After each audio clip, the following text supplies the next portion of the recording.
بسم اللہ الرحمن الرحیم۔ اللہ کے رسول کی تاکید ہے، لوگوں جو عقائد تمہارے ہیں اس پر تمہارے پاس دلیل ہونی چاہیے۔ اللہ کے رسول اصحاب کے ساتھ جا رہے تھے، بیابان تھا، صحرا تھا، ایک خاتون بیچاری جھوپڑی میں بیٹھی ہوئی تھی اور وہاں پہ وہ چرخہ چلا رہی تھی، کوئی کام کر رہی تھی۔ اللہ کے رسول نے پوچھا تو مسلمان ہے؟ عقیدے کی اہمیت بتا رہا ہوں۔ عقیدہ دشمن نے کیا کہا؟ اسلام کو اگر ختم کرنا ہے، مسلمان کو اگر شکست دینی ہے، ان کا عقیدہ نابود کر دو۔ بھائی رسول ہم جیسے بشر تو مشکلات میں رسول سے کیا مدد مانگیں گے؟ غیبی مدد رسول سے کیا مانگیں گے؟ یا رسول اللہ مدد کیسے کہیں گے جب عقیدہ یہ بن جائے کہ رسول نعوذ باللہ مردہ ہے، نعوذ باللہ دنیا سے چلے گئے تو ختم ہو گئے، نعوذ باللہ ہماری طرح ہیں، تو پھر یہ سارا مسلمانوں کا عقیدہ جب ختم ہوگا تو انسان کی، مسلمان کی طاقت ہی ختم ہو جائے گی۔ اب عقیدہ مضبوط رکھنا کتنا ضروری ہے اور عقیدے پر دلیل کا ہونا کتنا ضروری ہے۔ اللہ کے رسول بیابان میں بوڑھی خاتون، ان پڑھ خاتون، جاہل خاتون، اسکول نہیں گئی، کالج نہیں گئی، پڑھی لکھی نہیں ہے، اللہ کے رسول نے پوچھا کیا تم مسلمان ہے؟ کہا میں مسلمان ہوں۔ اچھا اگر تم مسلمان ہے تو خدا کو مانتی ہے؟ میں خدا کو مانتی ہوں۔ اگر خدا کو مانتی ہے، اب پڑھی لکھی نہیں ہے، اگر خدا کو مانتی ہے تو دلیل بھی ہے؟ یا رسول خدا یہ پڑھی لکھی نہیں ہے، یہ اسکول کالج نہیں گئی، اس نے کتاب نہیں پڑھی، اس سے دلیل کیوں مانگ رہے ہیں؟ دلیل مانگ کر رسول خدا سمجھا رہے ہیں میں نبی تمہارا یہ پسند نہیں کرتا کہ تم کسی عقیدے پر دلیل نہ رکھو، ہر عقیدے پر دلیل ہونی چاہیے۔ جب ہر عقیدے پر دلیل رکھو گے، اپنے بچوں کو سکھاؤ گے تو کیا ہوگا؟ دشمن کی جب سازشیں آئیں گی تو آپ کا بچہ پھسلے گا نہیں بلکہ مضبوطی سے کھڑا رہے گا۔ میں نے آپ کو کل مثال دی، ایران کی کامیابی کا راز کیا تھا؟ ایران کے شیعوں کے کامیابی کا راز کیا تھا؟ مضبوط عقیدہ تھا، اور مضبوط عقیدہ تب ہوتا ہے جب آپ کے پاس اس عقیدے کی دلیل ہو۔ اب سنیے، اللہ کے رسول نے کہا اللہ کو مانتی ہو؟ جی مانتی ہوں۔ کیا دلیل ہے؟ کہا دلیل یہ ہے، یہ جو چرخہ میں چلا رہی ہوں یہ میری دلیل ہے۔ چرخہ چلانا اس نے چھوڑ دیا۔ کہا کیا مطلب؟ کہا یہ چرخہ یا رسول خدا میرے چلائے بغیر نہیں چلتا۔ اللہ کے رسول نے فرمایا ذرا ایکسپلین کرو، اصحاب بھی موجود ہیں وہ بھی سمجھ جائیں۔ کہا یا رسول خدا یہ چھوٹا سا چرخہ جب بغیر چلانے والے کے نہیں چلتا، یہ کائنات کا چرخہ بغیر خدا کے کیسے چلے گا؟ یہ چھوٹی سی سمپل سی دلیل۔ اب اگر آپ کے بچوں سے پوچھا جائے توحید پہ 2 دلیلیں دو، ونس آف گاڈ پہ 2 دلیلیں دو، نبوت پہ 2 دلیلیں دو، امامت پہ 2 دلیلیں دو، مولا علی کو خلیفہ بلا فصل مانتے ہو 2 دلیلیں دو، تو شاید بچہ بیچارہ سوچتا رہے۔ بچوں کو عقائد سکھائیے، بچوں کو ٹائم دیجئے۔ الحمدللہ ماشاءاللہ آپ مجالس میں بچوں کو لے کر آ رہے ہیں، محرم میں بچوں کو ہر مجلس میں لے کے جائیے جتنا ممکن ہو، لیکن اس کے علاوہ بھی گھروں میں اپنے بچوں کو سکھائیے۔ لیکن اب جب باپ بیچارہ خود نہیں جانتا، جب ماں بیچاری خود نہیں جانتی، تو پھر وہ بیچارے کیا دلیل دیں گے؟ تو لہٰذا ماں باپ پر ضروری ہے کہ خود بھی مطالعہ کریں اور پھر بچوں کو علمی دلائل دیں، علم ٹرانسفر کریں، اپنے بچوں کو تمام علمی دلائل، اسلام کی جتنی دلائل ہیں وہ پیش کریں۔ اب گفتگو کو آگے بڑھاتے ہیں۔ عقیدے کی اہمیت پہ آپ نے سنا کہ اللہ کے رسول نے تاکید کی کہ عقیدہ آپ کا مضبوط ہوگا۔ کب مضبوط ہوگا؟ جب آپ کے پاس دلیل ہوگی، اور ہمارا جب عقیدہ مضبوط ہو ہم امام زمانہ کے قریب ہوں گے۔ کمزور عقیدے والا امام سے دور ہوتا ہے۔ اور دوسری سازش کیا تھی؟ مسلمانوں کے اخلاق کو ختم کر دو۔ آج یہ پاکستان کیا ہے؟ اسلامی ملک ہے، لیکن مجھے ذرا دکھائیے اسلام کہاں نظر آتا ہے؟ یہ جو مجلسیں یہاں ہوتی ہیں وہ تو کینیڈا امریکہ میں بھی ہو رہی ہیں، یہ جو جلوس یہاں پہ ہوتے ہیں وہ تو کینیڈا امریکہ میں بھی ہوتے ہیں۔ یہاں اسلام مجھے دکھائیے، یہاں بے حجابی، یہاں برائی، یہاں بے غیرتی، یہاں پہ تمام برائیاں، یہاں پہ رشوت، یہ کیا ہے؟ یعنی اخلاق ہمارا بالکل ختم ہو چکا ہے۔ یہاں پہ جوان نعوذ باللہ غلط فلمیں دیکھ رہے ہوتے ہیں، یہاں کے ڈراموں کا حال دیکھیے، فحشہ پھیل رہا ہے۔ یہ اسلامی ملک ہے، دشمن کی سازش ہے۔ عقائد بگاڑ دو، اخلاق ختم کر دو، وہ قوم تباہ ہو جائے گی۔ اگر میں آپ سب سے پوچھوں آپ امام سے محبت کرتے ہیں، آپ امام کے عاشق ہیں، آپ امام کی زیارت کرنا چاہتے ہیں، آپ سب کہیں گے جی ہم امام کی زیارت کا شوق رکھتے ہیں۔ اب ایک سوال پوچھوں، بہت سارے لوگ بیٹھے ہیں جو بچے تھے پھر بڑے ہوئے اور ان کی بڑی خواہشات زندگی میں تھی۔ کسی کی خواہش تھی بڑی گاڑی خریدے، کسی کی خواہش تھی بڑا گھر خریدے، کسی کی خواہش تھی اتنے بچے ہو جائیں، کسی کی خواہش تھی فلاں جاب میں چلا جائے۔ وہ خواہشات آپ نے حاصل کی یا نہیں کی؟ اکثر لوگ کہیں گے ہم نے محنت کی اور ہم نے ماشاءاللہ جو خواہش تھی وہ حاصل کی۔ تو کیا مطلب؟ جو خواہش تھی وہ حاصل کی۔ امام زمانہ سے ملنے کی خواہش ہوتی تو حاصل کرتے۔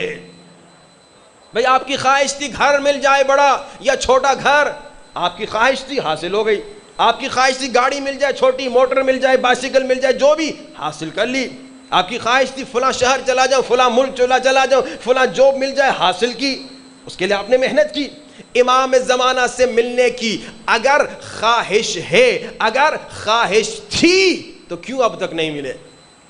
اس کی وجہ یہ ہے کہ وہ خواہش صرف زبانی ہے، وہ خواہش صرف زبانی ہے کہ ہاں بھائی امام سے ملنے، لیکن اگر حقیقتاً خواہش ہوتی تو جیسے گھر خریدنے کے لیے محنت کی، جیسے جاب کے لیے محنت کی، جیسے پڑھائی کے لیے محنت کی، جیسے دنیاوی مسائل کے لیے محنت کی، جیسے شادی کے لیے محنت کی، ویسے امام زمانہ سے ملنے کے لیے بھی محنت کرتے۔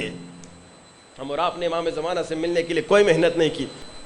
یہ اکثر ہم یہ جملے کہتے ہیں، ہم اپنی ماؤں بہنوں کو کہتے ہیں، اے میری شیعہ بہن، اے میری شیعہ ماؤں بہنوں بیٹیوں، اگر آج تم امام کی محبت میں یہ اپنے بال نہیں چھپا سکتی ہو تو کل امام پہ کیا جان قربان کرو گی؟ حجاب اگر ایک شیعہ لڑکی آج نہیں کر رہی امام کی محبت میں، امام کے عشق میں، تو پھر وہ کل امام پہ جان بھی قربان نہیں کرے گی۔ اب یہ جملہ مردوں کی طرف بھی آ رہا ہے، ہم اپنے مردوں کو بھی کہتے ہیں، اپنے بھائیوں کو، اپنے بزرگوں کو، اپنے بیٹوں کو کہتے ہیں کہ بھائی یہ داڑھی کے بال، جب تم امام کی خاطر داڑھی نہیں رکھ سکتے، جب تم امام کی محبت میں، یہ محبت بھائی جب محبت ہوتا ہے، محبت میں اطاعت ہوتی ہے۔ آپ کو بیٹے سے محبت، بیٹے نے کہا بابا مجھے فلاں چیز دلا دو، آپ نے دلا دی، پیسہ نہ بھی ہو تو قرضہ لے کے بیٹے کے لیے وہ چیز بائسیکل خریدتے، کیوں بھائی؟ محبت ہے۔ بیوی سے محبت ہے، بیوی نے خواہش کی، اس کی خواہش پوری کی۔ ماں باپ سے محبت ہے، ان کی خواہش پوری کی۔ امام سے محبت کا دعویٰ ہے، امام کی خواہش ہے میرے شیعو داڑھی رکھو، ہمارا ایک امام دکھاؤ جو داڑھی شیو کرتا ہو۔ ہاں بھائی ایک امام دکھاؤ جو داڑھی شیو کرتا ہو۔ سارے امام داڑھی رکھتے تھے، اور اگر میں امام کا چاہنے والا ہوں اور داڑھی شیو کروں تو اب میں نے خود سے سوال پوچھنا ہے، جب آج میں دو جملے کہتا ہوں اکثر، جب خواتین امام کی خاطر بال نہیں چھپا سکتی نامحرم سے، وہ کیسے کل امام پہ جان قربان کریں گی؟ اور اسی طرح جب مرد امام کی خاطر داڑھی کے بال نہیں رکھ سکتے تو کل امام کے لیے قربانی کیسے دیں گے؟ ساتویں سرکار کہتے ہیں وہ ہمارا شیعہ نہیں ہے جو محاسبہ نہ کرے ہر روز۔ یہ محاسبہ کیا ہے؟ یہ حساب و کتاب کا نام ہے، یعنی حساب و کتاب کرو، چیک اینڈ بیلنس کرو کہ آج میں نے کتنی غیبتیں کی، آج میں نے کتنے جھوٹ بولے، آج میں نے کتنے لوگوں کا دل دکھایا، آج میرے کتنے اعمال کے پیچھے تکبر تھا، آج میرے کتنے اعمال کے پیچھے ریاکاری شو آف تھا، آج میرے کتنے اعمال کے اندر عجب تھا۔ یہ تلاش کرو۔ کیسے پتا چلے گا؟ سب سے پہلے ڈاکٹر تم خود ہو۔ محاسبہ کرو، حساب و کتاب کرو، اور جب حساب و کتاب کرو گے، جب محاسبہ کرو گے، فائدہ بھی سنیے، جب ہم اور آپ محاسبہ کریں گے تو فائدہ یہ ہوگا کہ ہمارا غرور اور تکبر ختم ہو جائے گا، کیونکہ ہم تو خود کو بڑا نیک سمجھتے ہیں جی، بڑا فن خان سمجھتے ہیں، میں بڑا نیک انسان، میں نماز شب پڑھنے والا، میں بڑا عزادار، لیکن جب اپنا حساب و کتاب کرنے بیٹھوں گا تو پتہ چلے گا مجھ میں تو بڑے عیب ہیں، مجھ میں تو بڑی خطائیں ہیں۔ اللہ کے رسول صحرا بیابان میں تھے، اصحاب کو کہا لکڑیاں ڈھونڈو، اب بیابان میں صحرا میں لکڑیاں کہاں سے آئیں گی؟ کہا یا رسول خدا لکڑیاں کہاں سے ملیں گی؟ کہا تلاش کرو۔ جب تلاش کیا لکڑیوں کا ڈھیر بن گیا۔ اللہ کے رسول نے کہا تم تو کہہ رہے تھے یہاں لکڑیاں نہیں ملیں گی، کہا یا رسول خدا ڈھونڈا تو مل گئی۔ اللہ کے رسول کہتے ہیں یہی تمہیں سمجھانا چاہتا ہوں، جب پہلے تم اپنے برے اعمال کو تلاش کرو گے تمہارا نفس کہے گا تو بڑا نیک ہے، تمہارے اندر کوئی عیب نہیں ہے، لیکن جب تلاش کرنا شروع کرو گے دیکھو گے گناہوں کا ڈھیر بن جائے گا۔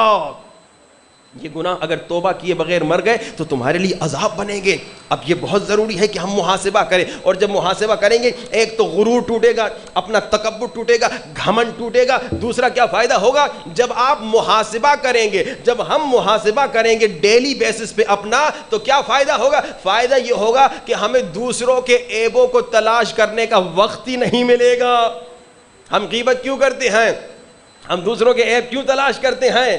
اس کی وجہ یہ ہے کہ ہم بیکار بیٹھے ہوئے ہیں، ہم خود کو بے عیب سمجھتے ہیں تو دوسروں کا عیب تلاش کرتے ہیں، لیکن جب اپنے عیب تلاش کرنا شروع کرو گے تو وقت ہی نہیں رہے گا دوسروں کے عیبوں کو تلاش کرنے کا۔ ایک عالم دین کا واقعہ ہے، ایک شخص آیا اس عالم دین کے پاس، کہا مولانا فلاں آدمی چور ہے، فلاں آدمی چور ہے، اور وہ تھا بھی چور۔ مولوی صاحب نے کہا فلاں آدمی چور ہے تو کیا تو چور نہیں؟ وہ بیچارہ چپ ہو گیا، وہ شریف آدمی تھا، چور نہیں تھا۔ کہا مولانا میں چور نہیں ہوں، آپ مجھے چور کیوں کہہ رہے ہیں؟ مولانا صاحب نے کہا تم اسے چور کہہ رہے ہو، یعنی اس کا عیب دیکھ رہے ہو، اپنی چوری تمہیں نظر نہیں آ رہی؟ اس نے کہا مولانا میں نے کبھی چوری نہیں کی۔ مولانا صاحب نے کہا آج تک کیا تم نے نماز فجر کبھی قضا نہیں کی؟ اس نے کہا مولانا نماز فجر تو مشکل سے پڑھی جاتی ہے، اکثر قضا ہو جاتی ہے۔ کہا یعنی تو نماز فجر اللہ سے چوری کر رہا ہے، تو خود بڑا چور ہے، تو اپنے عیب کو نہیں دیکھ رہا اور اس چور کی چوری تمہیں نظر آ رہی ہے۔ جب انسان محاسبہ کرے گا تو اپنے عیب دیکھے گا، جب اپنے عیب دیکھے گا غرور ٹوٹے گا، جب غرور ٹوٹے گا اب دوسروں کے عیبوں کو تلاش نہیں کرے گا۔ اور یاد رکھیے اپنے بچوں کو بھی سکھا دیجئے، جب آپ بچوں کو پیسے دیتے ہیں نا پاکٹ منی، ان کو بچپن سے ٹریننگ دیجئے، بیٹا حساب کتاب دینا، صبح آپ نے 100 روپیہ بچے کو دیا، رات کو پوچھی بیٹا 100 روپیہ کہاں خرچ کیا، یہ حساب و کتاب کی ٹریننگ دیجئے بچوں کو۔ ٹائم کا بھی بچوں سے حساب کتاب لیجئے، بیٹا صبح 8 بجے تم اٹھے ہو، رات 10 بجے سونے جا رہے ہو، سونے سے پہلے بیڈ ٹائم سٹوریز کی وجہ بیٹے کو محاسبہ سکھاؤ، بیٹا صبح 8 سے لے کے رات کے 10 بجے تک تم نے ٹائم کہاں کہاں گزارا، کتنے گھنٹے قرآن پڑھا، کتنے گھنٹے نماز پڑھی، کتنے گھنٹے مجلس میں لگا اور کتنے گھنٹے گیم میں اور بیکار کے کاموں میں لگا۔ یہ حساب و کتاب ماں باپ پر واجب ہے، بچوں سے لیں تاکہ ایک تو بچوں کو ٹریننگ ہو جائے اور بچپنے سے بچوں کو گائیڈ کریں کہ بیٹا یہ غلط کام ہے اسے چھوڑ دو، کیونکہ بچہ جو ہے جس طرح سے اسے سکھاؤ گے اسی طرح آگے بڑھتا ہے۔ انشاءاللہ اللہ ہمیں توفیق دے ہم محاسبہ کریں۔ اب آج کا میں ایک اور نسخہ آپ کو بتاؤں اور زحمت تمام، کمال کا نسخہ ہے، سپر پاور نسخہ ہے۔ کل کا جو میں نے نسخہ دیا تھا، البتہ ایک نسخہ مولا سے ملاقات کے بتا چکا ہوں، وہ کیا ہے کہ بھائی دنیا کی محبت کو نکال دو، امام خود تم سے ملنے کی شوق رکھیں گے اور خواہش رکھیں گے۔ اب آج کا نسخہ میں آپ کو سنانا چاہتا ہوں اور یہ کمال کا نسخہ ہے، 1000 حاجتوں کا نسخہ، 1000 حاجتیں، اور یہ آپ کے بینیفٹ، اس پہ کوئی وعدہ نہیں لوں گا، آپ کی مرضی کریں تو کریں، نہ کرنا چاہے تو نہ کریں، لیکن یہ جتنے نسخے میں آپ کو بتا رہا ہوں اس میں شرط یہ ہے کہ آپ اپنے اعضاء 7 آرگنز کو گناہ سے دور رکھیں۔ اگر آنکھ سے گناہ ہو رہا ہے، زبان سے گناہ ہو رہا ہے، کان سے گناہ ہو رہا ہے اور ان نسخوں پہ عمل کر رہے ہیں، پھر آپ کی دعائیں قبول نہیں ہوں گی۔ ہاں اگر آپ نے 7 آرگنز کو گناہ سے دور رکھا اور ان نسخوں پہ عمل کیا، یہ حضرت خضر کا نسخہ ہے، 1000 حاجتوں کی نماز، 1000 حاجتیں قبول ہوں گی، 1000 وشز، 1000 حاجتیں۔ لیکن شرط کیا ہے اس میں؟ ایک سب سے بڑی شرط یہ کہ آپ گناہ سے دور ہوں، لیکن اس نسخے کے لیے جس پہ ایمفسائز کیا جاتا ہے کہ آنکھوں سے کوئی گناہ نہ ہو، شکم میں کوئی حرام نہ ہو، یعنی کسی نامحرم کو حرام لذت سے نہ دیکھنا، کوئی تصویر حرام کی نہ دیکھنا، کوئی فلم کوئی ویڈیو حرام کی نہ دیکھنا، اور پیٹ میں لقمہ حرام نہ ہو۔ اب آپ کہیں گے مولانا یہاں سور تو ملتا نہیں ہے تو ہم تو حلال ہی کھاتے، نہیں، کبھی کبھار ہوتا کیا ہے تم خریدتے حلال مرغی ہو لیکن رشوت کے پیسے سے، ظلم کے پیسے سے، بہن کا حق کھا کے اس پیسے سے تم نے مرغی حلال خریدی، یہ حلال نہیں بنی، یہ حرام ہے۔ خمس نہیں دیا تم نے اور حلال مرغی خرید لی، یہ حلال نہیں کھا رہے، حرام کھا رہے ہو، امام کا مال چوری کر رہے ہو۔ تو خیال رکھیے گا صرف سور کا کھانا حرام نہیں، رشوت کے پیسے سے کھانا حرام ہے۔ بہن کا حق آپ نے کھایا، بھائی کا حق آپ نے کھایا اور اس پیسے سے حلال مرغی بھی خریدی، یہ بھی حرام کاؤنٹ ہوگا۔ یہ 2 بڑی شرطیں ہیں، لیکن اوورال ہر نسخے میں یہ ہے کہ 7 اعضاء گناہ سے پاک ہوں۔ اب کیا نسخہ ہے؟ 2 رکعت نماز، نماز فجر کی طرح، پہلی رکعت میں سورہ الحمد اور 10 مرتبہ سورہ کافرون، 1000 حاجتوں کا نسخہ سنا رہا ہوں۔